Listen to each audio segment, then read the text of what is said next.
Good afternoon, everyone. Thanks for joining me today. I pray that all is well with you, your family, your household, and that the Lord is blessing you.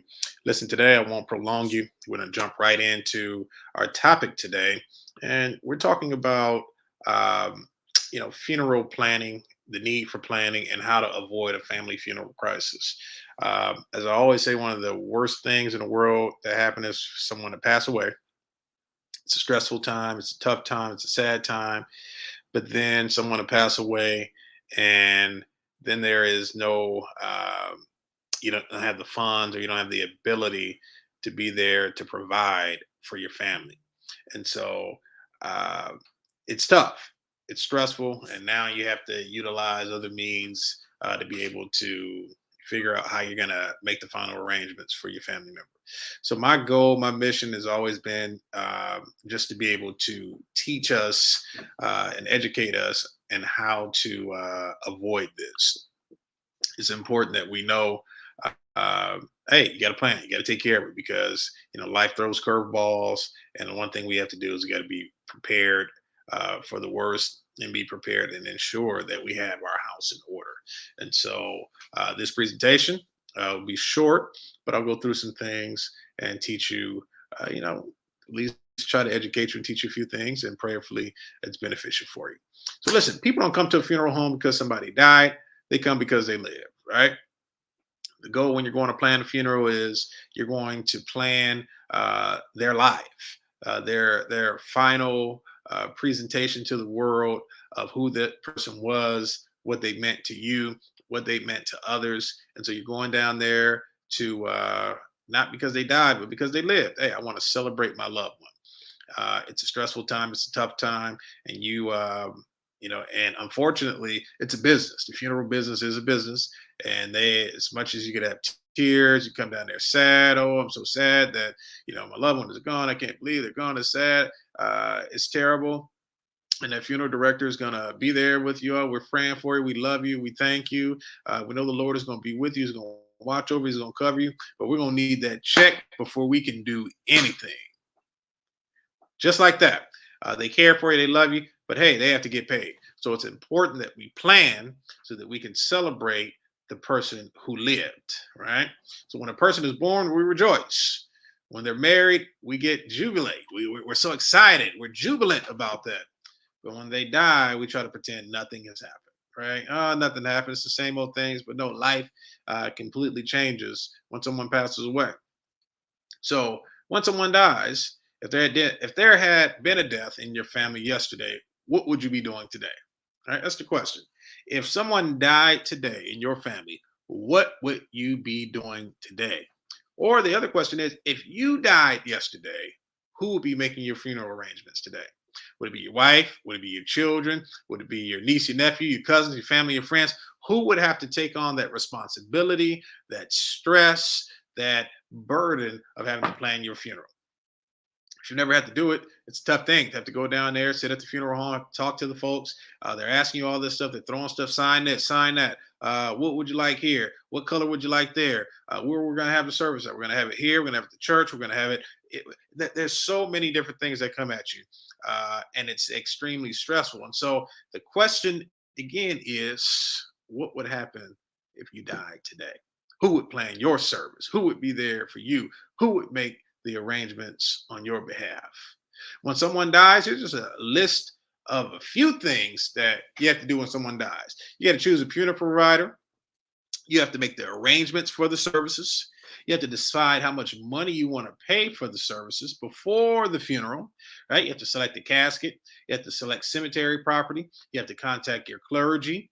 You have to choose pallbearers. You have to complete a complete family history. You have to file for insurance benefits, notify the union or fraternal organizations. You have to purchase and design a cemetery memorial. That's just a few of the things that you have to do. In addition to having to contact the bank, maybe having to transfer the mortgage, having to get a lawyer. I mean, there's so many different things that a person must do or has to be done when they die.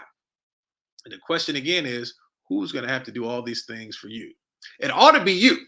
You ought to be the person that does all these things for you so that you're taking the stress away from your family. You're taking the stress away from your loved ones, that they do not have to sit and worry and wonder how they are going to survive. And they don't have to be stressed with having to deal with all these different things that they're going to have to deal with.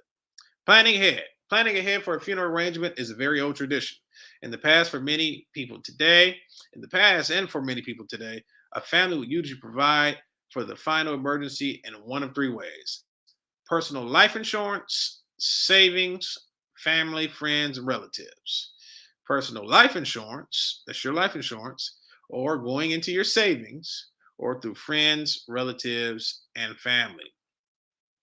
Life insurance, typically, life insurance was purchased to provide for the survivors and their continued support. So, life insurance, let me explain this. Life insurance should not be to pay for your funeral services. Life insurance is not designed for you to have a $20,000 policy, $100,000 policy, and the whole $100,000 is used, a whole entire $20,000 is used for the funeral. Life insurance is designed so that your family can continue to live, so they can have life after your life, right? So you're leaving something, you're leaving a legacy for your family so that they will be able to survive. So that's what life insurance is supposed to be for. Using these funds for the funeral arrangements was never the real purpose for the policy. Some policies are part of your employment and may terminate at retirement or may not have lasting benefits. So you may say, hey, I have a policy at my job. It's okay. But the moment you leave that job, that policy may be terminated. And you've been at your job 20, 30 years, and now you have health conditions, and now you're older than you were when you first begin your job, and now it's going to be more difficult for you to get a larger policy that's affordable and that's going to meet the needs of your financial situation. Some policies must be cashed in to qualify for long term care benefits by the state. So, for instance, if you get sick, you get injured, and you need long term care benefits, your policy may have to be cashed in. Your life insurance policy have to be cashed in order to pay for long term care services should you receive that was paid for by the state. It often takes weeks to receive a policy benefits for traditional life insurance, leaving the immediate family responsible for the funeral bill. So just because you have a life insurance policy, sometimes the funeral homes say, no, we're not going to take it. Or they're going to say, hey, we're going to put an extra percentage on top of whatever the bill is because we have to wait for the policy to kick in and to be paid. So there's so many different variables when it comes to life insurance. As you can see, the photo on the screen, life insurance provides you with high risk life or high risk protection and protects you and your family in the event of an unfortunate event. So listen, life insurance should not be to pay for your final services. Okay. Life insurance should be so that your family can live. Personal savings. Even if we have substantial savings, experience shows us that often a death follows a lengthy, expensive illness or tragic accident. So, because you have a good savings, hey, if you got sick prior to your death, if you had to have long term care, hospitalization, you had to have all these things, you're probably dipping into that savings, and it's not as much as it previously was. Costs for long-term care, nursing home are escalating at an astronomical. It's extremely high, and so if you don't have the right policies in place, long-term care policies, you can find yourself without any money left in your savings because you had to deplete it in order to provide for yourself, to pay for a home nurse or to pay for a skilled nursing facility, whatever the case may be. Our savings must be depleted before we can qualify for Medicaid. So you need to understand that if you have in California Medi-Cal or Medicaid, so if you want to get assistance with that skilled nursing or with that long-term care, you would have to deplete your entire savings before Medicaid would even kick in. So if you had any money in there over that certain threshold, they would not assist you in paying for your long-term care. The third thing is friends and relatives. Oftentimes, I know people don't want to go and ask their friends or relatives for anything. I don't want to ask for help. I don't want to talk. I don't want to ask. But often, if you haven't taken care of business, these are the things that you have to do. Some people must rely on friends and family to accept the financial, emotional responsibility for providing for their final arrangements. Often, this is a last resort and is not a desirable situation. So as you can see on the screen, I listed a few things. You have GoFundMe's, you have barbecues, you have car washes, right? You just have general donations. Those are things that are really just not desirable during that time. You don't really want to have to ask for it, but if you have to do what you have to do in order to provide for the final arrangements for your loved one.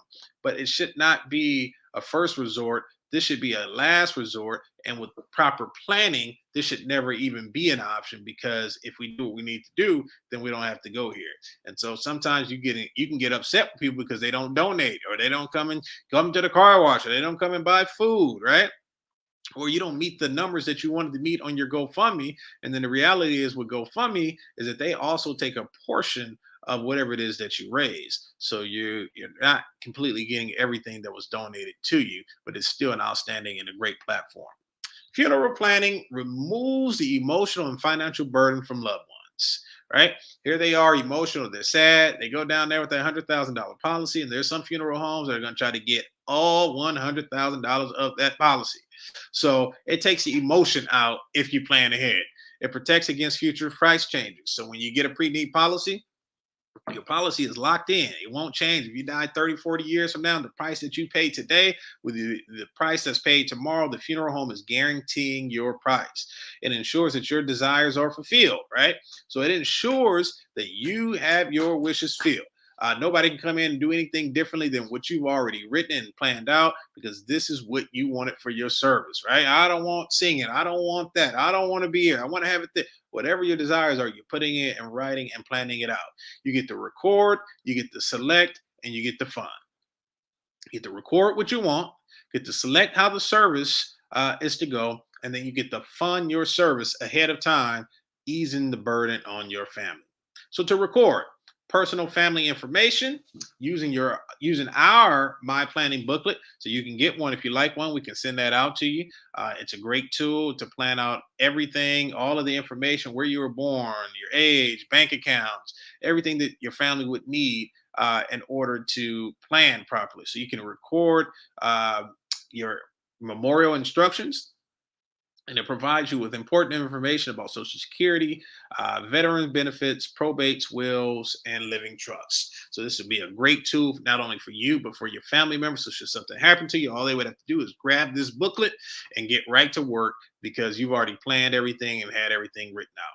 Select funeral service arrangements and merchandise. Meet with me, right, for pre-planned funeral arrangement paperwork that would include the choice of type of services, choice of merchandise, and designate funds for an additional items not provided by the funeral home, such as newspapers, obituaries, notices, death certificates, and flowers. So you're going to get a funeral service agreement that has everything locked in. This is what the pricing will be. This is how much it's going to cost, and you can also add additional things for flowers and everything else, so that your family has to do absolutely nothing. And then you plan in advance and guarantee the cost. Removes uncertainty and increasing your costs due to inflation. Your plan pays a guaranteed portion of your funeral bill in full, regardless of future increases. This is what I said earlier. The price you pay today for your pre-need plan is the price that you'll pay 40, 50 years from now when you pass away. Benefits are paid directly to the funeral home. Plans become a qualified exemption for Medi-Cal and SSI. So you can set it up so that it does not affect your Medi-Cal or your SSI, and there will be no issues on that end. Additional benefits, variety of payment plans are available. We can figure out what works best for you. Depending upon answers to health questions, full coverage can begin immediately. So there are some plans that are going to, people who will qualify for a plan immediately, and there'll be others who may have to have a 2-year waiting period, depending upon the health questions that you ask. There's only 2 health questions, and so it's fairly easy to qualify for the immediate coverage. For those who don't qualify for first day coverage, the death benefit is always greater than the premiums paid.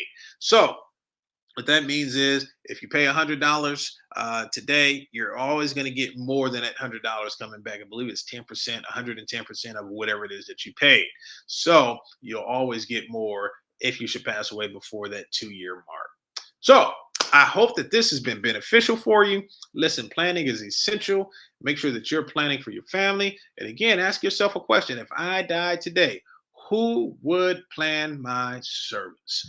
If your husband died tomorrow, who would have to plan this service? And so it's essential that we plan, that we take care of ourselves, and that we have both a life insurance policy and a pre-need policy so that we can ensure that we can live a fulfilled life should someone pass away, and we can also not have the stress of having to plan a funeral, or our family members could have the not have the stress of having to plan our funeral. So listen, until next time, God bless you, God keep you. I pray that this video has been beneficial to you and for you, and I'll see you next time. God bless. Take care.